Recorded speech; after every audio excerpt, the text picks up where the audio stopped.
नौजवान कहता है नौकरी दे दो, सरकार कहती है पैसा नहीं है, अग्निवीर लेके 4 साल की नौकरी करो। भारत की सेना कहती है पैसा दे दो, सरकार कहती है तुम्हारे बजट का 63,000 करोड़ रुपए कम करेंगे। किसके पास गया ये पैसा? अरे ये पैसा गया नरेंद्र मोदी जी के मित्रों के पास गया, मित्रों के पास। 20,000 करोड़ रुपए लेके नीरव मोदी, मेहुल चौकसी भाग गया। 10,000 करोड़ रुपए लेके विजय माल्या भाग गया। द लाइव टीवी, सच सबसे आगे।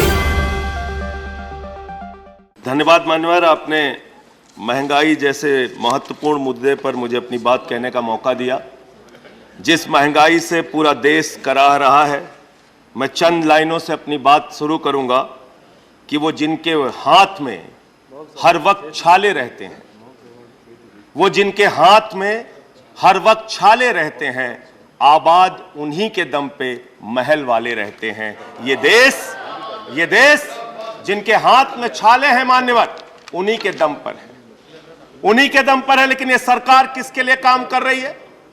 नौजवान कहता है नौकरी दे दो, सरकार कहती है पैसा नहीं है, अग्निवीर लेके 4 साल की नौकरी करो। भारत की सेना कहती है पैसा दे दो, सरकार कहती है तुम्हारे बजट का 63,000 करोड़ रुपए कम करेंगे। माताएं बहनें कहती हैं गैस का सिलेंडर बढ़ गया, बच्चे के दूध का दाम बढ़ गया, आटा दाल चावल महंगा हो गया, उसको कम कर दो, सरकार कहती है पैसा नहीं है। किसान कहता है फसल का दाम दे दो, फसल का दाम दे दो, सरकार कहती है पैसा नहीं है।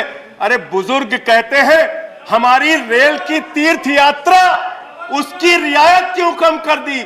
सरकार कहती है हमारे पास पैसा नहीं है। देश के लोग कहते हैं शिक्षा का बजट तो बढ़ा दो, सरकार कहती है 2% से ज्यादा बजट नहीं है। अरे स्वास्थ्य का बजट तो ठीक कर दो, मोदी जी, सरकार कहती है पैसा नहीं है। मानवर, ये पैसा गया कहां? किसके पास गया ये पैसा? अरे ये पैसा गया नरेंद्र मोदी जी के मित्रों के पास गया, मित्रों के पास गया। मैं आपको बताता हूं मान्यवर कहां कहां गया। 20,000 करोड़ रुपए लेके नीरव मोदी, मेहुल चौकसी भाग गया। 10,000 करोड़ रुपए लेके विजय माल्या भाग गया। 3,000 करोड़ रुपए लेके ललित मोदी भाग गया। 6,000 करोड़ लेके नितिन संदेशरा भाग गया। और ये मेरी जानकारी नहीं है, ये मेरी जानकारी नहीं मान्यवर, इस सरकार ने बताया पूंजीपतियों का 11 लाख करोड़ रुपए माफ किया। 11 लाख करोड़ रुपए। आप जीरो लगाते लगाते थक जाएंगे मान्यवर, इतना पैसा इन्होंने पूंजीपतियों को माफ किया। और इस सरकार को एक सनक है, इस सरकार को एक सनक है, मोदी सरकार को एक सनक है। उसको यह सनक है हमको अपने मित्र को अमीर बनाना है, हमको अपने मित्र को अमीर बनाना है, हमको अपने मित्र को दुनिया का सबसे बड़ा अमीर बनाना है। और मालूम है मान्यवर उसको कितना कर्जा दिया इस सरकार ने? 2.5 लाख करोड़ रुपए, 2.5 लाख करोड़ रुपए मान्यवर, 2.5 लाख करोड़ रुपए।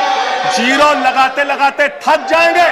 एक इंसान को 2.5 लाख करोड़ रुपए और बच्चे के दूध पे टैक्स लगाते हो, आटा दाल चावल पे टैक्स लगाते हो, हिंदुस्तान के गरीब आदमी का खून चूसने का काम करते हो। सरकार किसके लिए चल रही मान्यवर? यह सरकार किसके लिए चल रही है? इसको ध्यान से हमें सोचना पड़ेगा। जब हम इसी सदन में किसान के काले कानून का विरोध कर रहे थे, हमें सस्पेंड करके बाहर कर दिया गया। 1 साल के बाद यह सरकार कहती है अब हमें होश आ गया, हमारी तपस्या में कमी रह गई, हम काला कानून वापस ले रहे हैं। क्यों भाई? 1 साल पहले कानून वापस ले लेते तो 750 किसानों को शहीद नहीं होना पड़ता। आज एक छोटी सी बच्ची, 6 साल की बच्ची ने प्रधानमंत्री को चिट्ठी लिखा है मान्यवर। उसने लिखा है मम्मी से जब पेंसिल मांगती हूं तो मम्मी मुझे मारती है, मम्मी जब पेंसिल मांगती हूं तो मम्मी मुझे मारती है। वो कीर्ति दुबे पूछ रही है मान्यवर मोदी जी कहां है, मोदी जी कहां है? मैं उस कीर्ति दुबे को बताना चाहता हूं मोदी जी की पूरी सरकार झारखंड में विधायकों की मंडी में व्यस्त है, विधायकों की मंडी में व्यस्त है। विधायक के खरीदने में लगे मान्यवर, विधायक खरीदने में लगे। ये पूंजीपतियों की सरकार चल रही है, पूंजीपतियों की गुलामी करने वाली सरकार चल रही है, जो इस देश के अंदर महंगाई बढ़ाने का काम करती है। गरीब के लिए खाने के लिए पैसा नहीं, 800 दवाओं पर, कैंसर की दवा पे, किडनी की दवा पे, टीबी की दवा पे आपने दाम बढ़ा दिया। आपने अस्पताल के कमरे तक पे दाम बढ़ा दिया। आपकी सरकार डीएचएफएल के लिए काम करती है। 34,000 करोड़ रुपए बैंकों का घोटाला डीएचएफएल ने किया और 29 करोड़ रुपए भारतीय जनता पार्टी को चंदा दिया है। मान्यवर, इनसे हिसाब मांगना चाहिए। क्यों नहीं जाती ईडी इनके पास? क्यों नहीं जाती सीबीआई इनके पास? इनसे सवाल पूछना चाहिए। मान्यवर, मैं सिर्फ इतना कहना चाहता हूं, आप खाने के लिए आपके पास, सरकार के पास पैसा नहीं, उस पर तो टैक्स बढ़ा देते हो, लेकिन गुजरात के अंदर जहरीली शराब पिलाते हो लोगों को। जहरीली शराब, 75 लोग जहरीली शराब पी के गुजरात के अंदर मर गए। मानो 75 लोगों की जान चली गई। दिल्ली के मुख्यमंत्री केजरीवाल जाते हैं देखने, गुजरात का मुख्यमंत्री उन लोगों से मिलने नहीं जाता। देश के प्रधानमंत्री उन लोगों से मिलने नहीं जाते, दिल्ली के मुख्यमंत्री केजरीवाल उन लोगों से मिलने जाते हैं। माननीय, मैं कहना चाहता हूं, माननीय, no point of, I am not yielding sir, I am not yielding sir, 1 minute, sir, I am not yielding sir, I am not yielding, let me complete sir. Sir बस खत्म कर रहा हूं सर। कंक्लूड कर रहे हो, उसके बाद I'll take the point ये of order. सरकार पूंजीपतियों की सरकार है मान्यवर, ये बिल्डर्स के लिए काम करते हैं। मैं आपको बता रहा हूं, गुजरात में मान्यवर, गुजरात के अंदर, गुजरात में नवासारी एक जगह है, गुजरात में सीआर पार्टी के जहां के सांसद, नहीं सर, आई एम नॉट एल्डिंग, इसी चेयर से कहा गया जब बोलते रहो तो किसी को पॉइंट ऑफ ऑर्डर नहीं देंगे। No no no sir, no, I am not एल्डिंग।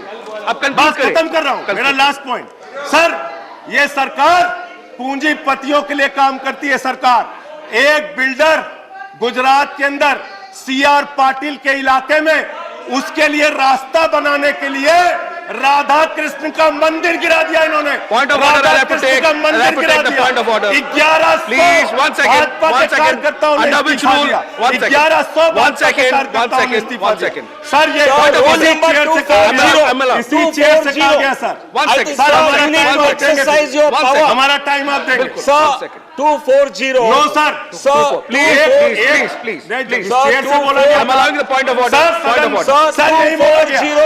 No sir, 1 second, point of order, 240. Point of order नहीं ले सकते सर, जब ये बोल रहे हैं सदस्य कैसे 1 second. Irrelevance or repetition. The chairman, after having called the attention of the council to the conduct of a member who persists in irrelevance or in tedious repetition, can I ask the member to discontinue the speech? Sir, and most of what has been said here does not relate to the topic being discussed in the council, sir. Taken, your point is taken. Sir, a lot of what has been said does not pertain to the I've subject. taken your point. You made your point. Thank you. You made your point. Please sit down. बैठ जाओ sir. He's concluding. बस खत्म। Please. माननीय sir, इसी chair से कहा गया था, Conclude. एक सदस्य बोलता रहेगा तो किसी को पॉइंट ऑफ ऑर्डर नहीं देंगे। सर, खत्म कर रहा हूं। Conclude करिए। सर, मैं ये कह रहा हूं, कल तक मैं ये कह रहा हूं, ये सरकार, कल तक ये दूसरा कानून था। हाँ ठीक है, बैठ जाओ, कंक्लूड करिए, कंक्लूड, बैठ जाइए, खत्म कर रहा हूं। कंक्लूड करिए। सर, मेरा समय खा रहे हैं लोग। सर, गुजरात में एक बिल्डर की सड़क बनवाने के लिए राधा कृष्ण का मंदिर गिरा दिया इन लोगों ने। कंक्लूड करिए। ये बिल्डर्स की गुलामी कर रहे हैं। Please conclude. Thank you. The live TV, सच सबसे आगे।